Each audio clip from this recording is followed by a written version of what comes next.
You're hustling 24/7, but your bank account sure doesn't show it. I'm gonna show you 7 sneaky habits that keep you broke. The reality is, we've all heard of the celebrities that make millions of dollars and wind up broke. Nicolas Cage, countless actors have followed him or preceded him. There's also been a ton of superstars in the sports fields that have wound up destitute, literally going back to work after making millions of dollars a year. But here's 7 habits that are going to show you what the difference is between being successful and keeping it and needing to find a job at Home Depot where people can ask you, what aisle is electrical cords on? The first one is living beyond your means.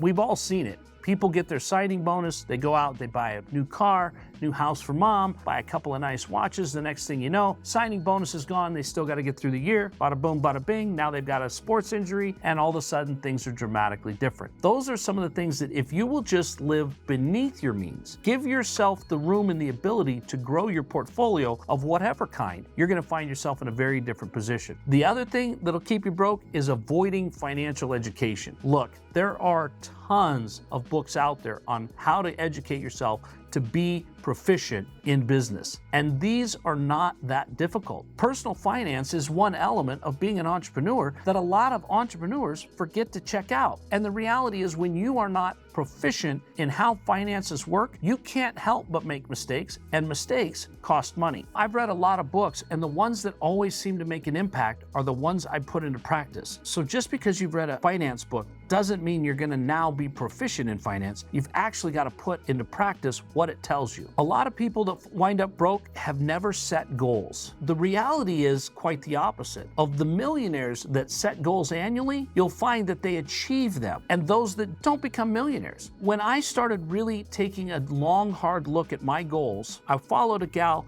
who told me that she writes down more goals than she could possibly accomplish in a year, because it did a couple of things for her. One, it always kept her overachieving. But 2, it didn't paralyze her to think that she only had these goals to find and accomplish in the end of the year. And a lot of times she found herself pacing herself so that the goal was met by the end of the year. But when she would list 100, 150, 200 goals for the year, she found herself picking them, sometimes what seemed at a haphazard fashion, but she was able to achieve so much more because she was willing to jump in and apply all she had to it so that she could get it done. We've all heard Elon Musk say, you severely overestimate what you can do in a year, and you severely underestimate what you can do in 10 years. Another thing that people that are broke do is they wait until it's too late to start investing. The reality is, if you start investing early, you're starting to compound that money and it's beginning to grow. If you really sat down and thought about what you would have to get your goals accomplished, just the sheer number of investments you would have to make at 50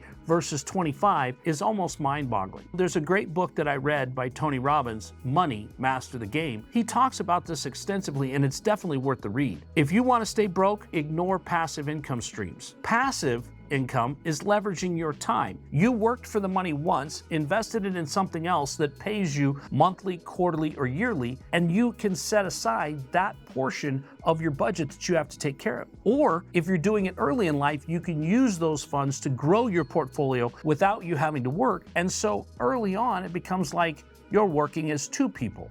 Then it becomes 4 people, then 8, 16, 32, you get the numbers from there. A lot of people are broke because they're afraid. I heard this quote the other day, and it hits hard when it comes to money. You'll never hear somebody with more than you criticizing you for trying. It's always those that don't have what you have that criticize you. Think about that when it comes to money. When was the last time that you met a millionaire or somebody with $10 million or even $100 million that told you that being an entrepreneur was a dumb idea? Doesn't happen very often, does it? So if you're just going to be afraid, you need to find a basis for your fears. You need to find understanding that comes against those bases and gives you a place where you have a platform of understanding that you can now make decisions from and pacify that fear so that you can move that forward. So let's give you a real quick recap of the habits that you need to be successful in investing. Number 1, don't live beyond your means. Number 2, get financially educated. Number 3, set clear goals. Number 4, invest early and wisely. Number 5, create passive streams of income. And number 6, do not fear financial investing. Find the education that lets you do it. Guys, that's what I got. Please make sure you like, share, and subscribe so that you'll get notifications when more information just like this hits our channel.